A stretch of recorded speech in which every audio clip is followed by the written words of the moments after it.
আসসালামু আলাইকুম সবাইকে। চলে আসলাম আবারও অনেক দিন পরে একটা মিনি ব্লগ নিয়ে।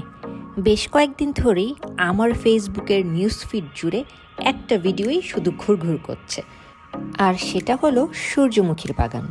বলেন তো আসলে সূর্যমুখীর বাগানটা কোথায়? ইতিমধ্যে যারা গিয়েছেন তারা নিশ্চয়ই জানেন এই সূর্যমুখীর বাগানটা হলো উত্তরা মেট্রো স্টেশন থেকে একটু সামনে। তাই আর দেরি না করে মা মেয়ে প্ল্যান করে ফেললাম যে চট জলদি সূর্যমুখীর বাগানটাই ঘুরে আসি। প্রকৃতি প্রেমী কিন্তু আমরা সবাই, আর যদি ঢাকার ভিতরে এত সুন্দর একটা সূর্যমুখীর বাগান পাওয়া যায় তাহলে কিন্তু আমরা যারা ছবি তুলতে বা ঘুরতে পছন্দ করি তারা কিন্তু আর এক মুহূর্ত দেরি করব না এই প্লেসটাতে যেতে।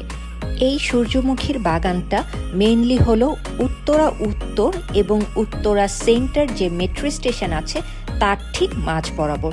তো আমি সচিবালয় থেকে মেট্রোতে উঠে সরাসরি উত্তরা সেন্টারে এসে নেমেছিলাম এবং তারপর 20 টাকা রিক্সা ভাড়া দিয়ে আমি চলে আসলাম আমাদের সেই কাঙ্ক্ষিত প্লেসে। বাগানটিতে প্রবেশ মূল্য ছিল 30 টাকা। তবে হ্যাঁ, এটা আমি বলবো যে সূর্যমুখীর বাগানটা দূর থেকে বা ভিডিওতে যতটা সুন্দর মনে করেছিলাম বা ভেবেছিলাম যে যতটা সুন্দর হবে এতটা সুন্দর ছিল না। কারণ আমি মনে করি যে কোনো কিছুই আপনি যদি যত্ন না করেন তাহলে কিন্তু সেটা নষ্ট হয়ে যায়।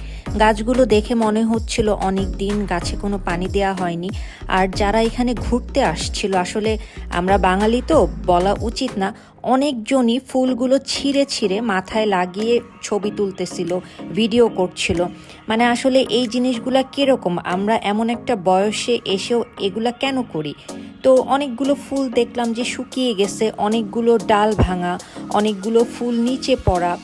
তো আজ থেকে 7 দিন আগেও যতটা সুন্দর ছিল 7 দিন পর আসলে চিত্র একদমই ভিন্ন। তো আপনাদের যদি এই জায়গাটা ভালো লাগে বা চিন্তা করে থাকেন যে আপনারা এখানে ঘুরতে যাবেন, তাহলে আমি বলবো আগামী 3-4 দিনের মধ্যেই ঘুরে আসবেন। কারণ আজকে আমি যা পেয়েছি আমার মনে হয় না যে আর 3-4 দিন বা 7 দিন পর এগুলো থাকবে।